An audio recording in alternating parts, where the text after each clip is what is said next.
الزمالك طبعا يعني منتشي فيما يخص الأداء الفني مع معتمد جمال، بيحقق 4 انتصارات منذ توليه المسؤولية. ده خلى طبعا مجلس الإدارة برئاسة حسين لبيب يقفل ملف المدرب الأجنبي لنهاية الموسم. سببين: السبب الأول هو طبعا الأداء اللي بيظهر بيه نادي الزمالك في الفترة الأخيرة أو في ال4 مباريات اللي تولى فيهم معتمد جمال المسؤولية. السبب الثاني إن الفلوس اللي من المفترض نادي الزمالك بيحاول ينهي مشكلة أو فترة القيد والأزمة المالية الخاصة بنادي الزمالك، فكل الفلوس اللي هتيجي موجهة لرفع الإيقاف عن طبعا نادي الزمالك علشان يتم التعاقد مع صفقات جديدة خلال يناير اللي جاي.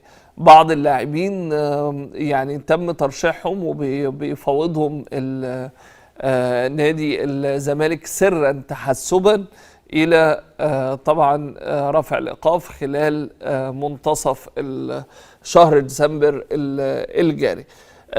زي ما قلت لك امبارح ان حصلت محاولات لإقناع المسؤولين في نادي سبورتنج لشبونة بتقسيط المبلغ، لكن المسؤولين تحفظوا ورفضوا الاقتراح الخاص اللي قدمه عمرو ادم عضو مجلس الاداره بتقسيط الغرامه الماليه الخاصه بمحمود عبد الرازق شيكابالا اللي بتقدر ب1.5 مليون دولار.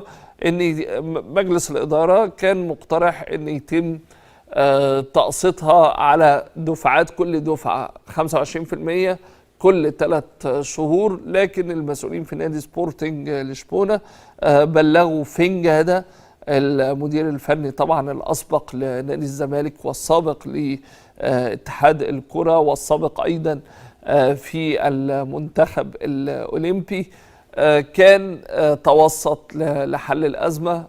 بلغوا أن طبعا احنا سبق وسمحنا بجدولة المستحقات، لكن الزمالك ما التزمش في الفترة السابقة، وبالتالي احنا من الصعب ان احنا نسمح بوجود تقسيط خلال الفترة المقبلة. هل بقى هيتم إرسال إيميلات؟ وده حسب معلوماتي إن هيتم إرسال إيميل جديد بيتولى المفاوضات حسين لبيب رئيس النادي خلال المرحلة المقبلة، إن ممكن يتم طب خده 50%، طب خد 40% من المبلغ المالي الخاصة بالغرامة الموقعة كانت على شيكابالا، واللي بتقدر زي ما قلت لك ب1.5 مليون دولار. ده الموقف داخل نادي الزمالك. طيب على مستوى الصفقات، هتيجي تقول لي انت بتتكلم عن الصفقات والفرقة موقوف قضاء. نادي الزمالك كلم بعض اللاعبين ان في حالة رفع الإيقاف هيتم التعاقد معاهم خلال الفترة المقبلة.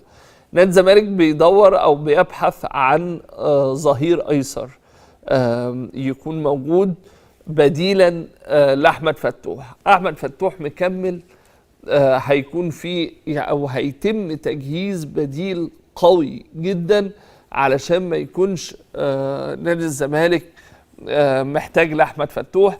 ودي سياسة خدها مجلس الإدارة خلال الفترة اللي جاية، إن كل مركز هيبقى فيه بديل وبديل مميز علشان ما يواجهش نادي الزمالك الأزمة اللي ممكن بيواجهها دلوقتي، سواء في مركز ظهير المساك أو في مركز الظهير الأيسر أو في مركز كمان رأس الحرب. دول يمكن ال3 مراكز اللي نادي الزمالك بيركز عليهم خلال الفترة المقبلة.